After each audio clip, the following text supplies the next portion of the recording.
कोई भी एक काम लेते हैं, लाइक बहुत सारे काम होते हैं जो हम ऑन द डेली बेसिस में करते हैं या कर रहे हैं या कर लिया है और या करेंगे, मतलब जिस भी हेल्पिंग वर्ब से बोलना चाहें बोल सकते हैं। और अगर कोई भी काम है, जैसे मुझे कहना है कि मैं अभी किसी काम को कर रहा हूँ, तो मैं कहूँगा I am doing the work. जैसे मैं लैपटॉप यूज़ कर रहा हूँ तो मैं कहूँगा I am using the laptop. अगर मैं अपना फ़ोन चला रहा हूँ तो मैं कहूँगा I am using the phone. अब काम की कंडीशन क्या हो सकती है? अगर आप किसी भी काम को कर रहे हैं तो ऐसा हो सकता है कि आप काम को अभी कर रहे हों या नहीं कर रहे हों, या फिर आपको काम को करना हो लेकिन किया ना हो। और उसी से रिलेटेड, उसी लाइक इन्हीं इसी तरीके के एग्जांपल्स लेके आज हम लोग बात करेंगे कि आखिर येट को स्पोकन इंग्लिश में सही तरीके से कैसे यूज़ किया जाता है और कैसे बोला जाता है। पहले मैं बता दूं, इसके और भी मीनिंग होते हैं। मतलब मैं जो इस क्लास में मैं जो इसके यूज़ बताऊंगा, इसके अलावा भी इसके एक दो मीनिंग होते हैं, यूजेस होते हैं, लेकिन हम उसको नेक्स्ट क्लास में कन्वर्ट करेंगे। अभी बात करते हैं येट। ओके, सो कंसीडर करते हैं आपको कोई भी काम, आपको एक काम दिया गया है। Okay, just you have been given one work. आपको एक काम दिया गया है और आपको उस काम को 9 बजे तक पूरा कर देना था। ठीक है, मैंने आपको कोई भी काम दिया कि ये है रहा आपका होमवर्क, ये रहा आपका होमवर्क एंड ये रहा आपका होमवर्क, और आपको इसको 9 बजे तक करके देना है। ये लो करके दो। आप नहीं कर पाए। ओके, अब नाउ इट इज़ 9:30। अब मैंने आपसे पूछा कि भाई होमवर्क का क्या हुआ, होमवर्क किया आपने? आपने कहा sir I have not finished my work yet. देख सकते हैं मैंने यूज़ किया yet. I have not finished my work yet. Sir मैंने अभी तक अपना काम पूरा नहीं किया।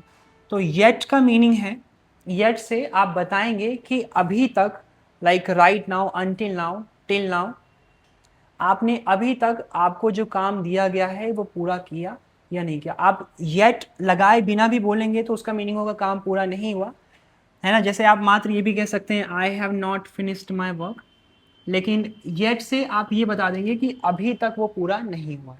ओके, अगर बिना येट के भी लगाएंगे there is no problem, but एक नई चीज़ ऐड कर देंगे। तो आपने कहा I have not finished my work yet. ठीक है, तो 7 बजे आप ब्रेकफास्ट करते हैं, या फिर 7 बजे नहीं, मे बी 8 बजे और 8:30 बजे आप ब्रेकफास्ट करते हैं। तो मैंने आपसे पूछा कि आपने ब्रेकफास्ट किया, have you eaten your breakfast?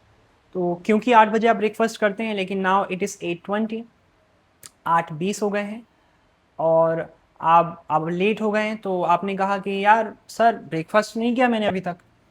I have not eaten yet, या फिर I have not eaten breakfast it, ऐसा भी कह सकते हैं। I have not eaten it, यहाँ पे आपने क्या बताया कि ब्रेकफास्ट करने का काम, खाने का काम हो जाना चाहिए था, लेकिन वो अभी तक नहीं हुआ। तो येट से आप उस बात को लाइक इम्फेसाइज करने की कोशिश कर रहे हैं कि I have not done the work yet, I have not eaten yet. Question भी कर सकते हैं, there is no problem over that. जैसे मैंने पूछा have you had breakfast yet, मैंने आपसे पूछा कि भाई ब्रेकफास्ट किया कि नहीं आपने, हमें जाना है पार्टी में, जाने किया आपने breakfast? Have you had breakfast yet. अगर मैं बिना येट लगाए क्वेश्चन करता हूँ, जैसे मैंने कहा हैव यू हैड ब्रेकफास्ट, तो इसका मीनिंग होगा आपने काम पूरा किया या नहीं किया। आप कह देंगे आई हैव हैड ब्रेकफास्ट या आई हैव नॉट हैड ब्रेकफास्ट। लेकिन जब मैं कहूँगा have you had breakfast yet, मतलब मैं ये पूछ रहा हूँ कि अभी तक, जिस वक्त बात हो रहा है, अभी तक वो काम पूरा हुआ या नहीं हुआ। तो आपने क्या अभी तक ब्रेकफास्ट किया? जिस वक्त हम बात कर रहे हैं, क्या आपने अभी तक वो काम पूरा किया? Have you had breakfast yet, ये रहा क्वेश्चन। आपने कहा कि नहीं किया, आई have not had breakfast yet. Okay, have you told the sheet yet, क्या आपने अभी तक शीट सुनाई? देखो आपको शीट सुनानी थी, आप प्रैक्टिस कर रहे हैं, आपको टाइम लग रहा है, लेकिन अभी आपको सुना देना था। मैंने आपसे क्वेश्चन किया कि शीट सुनाई, आपने घर जाना है आपको, आपने शीट सुनाई। Have you told the sheet yet, have you told the sheet yet? आपने कहा नहीं सर अभी तक तो नहीं सुनाई मैंने।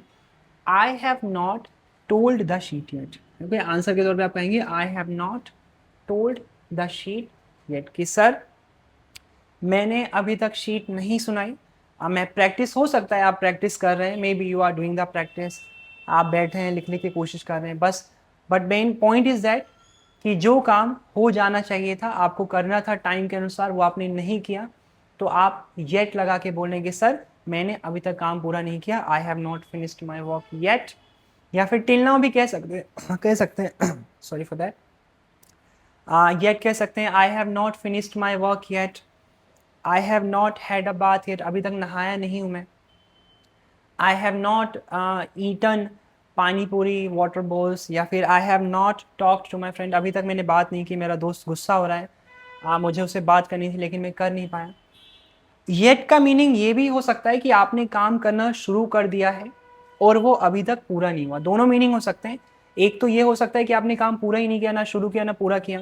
आई have not done the work yet मतलब आप जस्ट बैठे हुए हो, काम को हो जाना चाहिए था, नहीं किया, आई have not done the work yet. या फिर इसका ये भी मीनिंग हो सकता है कि जैसे मैंने कहा, ये शीट लो, आ, पूरा करो, तो आप लिख रहे हो, आप लिख रहे हो पूरा हुआ, no sir I have not finished yet, मतलब कि काम आपने करना तो शुरू कर दिया है लेकिन अभी तक फिनिश नहीं किया है, वहाँ पर भी आप कह सकते हो आई have not finished the work yet. आपने काम करना शुरू कर दिया लेकिन फिनिश नहीं किया, आई have not finished my work yet. तो जैसा मैंने बताया, आप आंसर दे सकते हैं कि काम पूरा नहीं हुआ, एंड आप क्वेश्चन भी कर सकते हैं, किसी से पूछ सकते हैं कि आपने काम पूरा किया या नहीं किया। So this is all about yet, बहुत आसान है। एंड जस्ट अगर आप बोलने की प्रैक्टिस करेंगे, डेली लाइफ में लाएंगे, तो चीज़ें obviously things are very easy. चीज़ें तो आसान होती ही हैं, जस्ट हम करते नहीं हैं तो वो मुश्किल लगता है। So I hope I have made you understand. Follow English with Vikas for more, and thank you for watching. Thank you, I appreciate.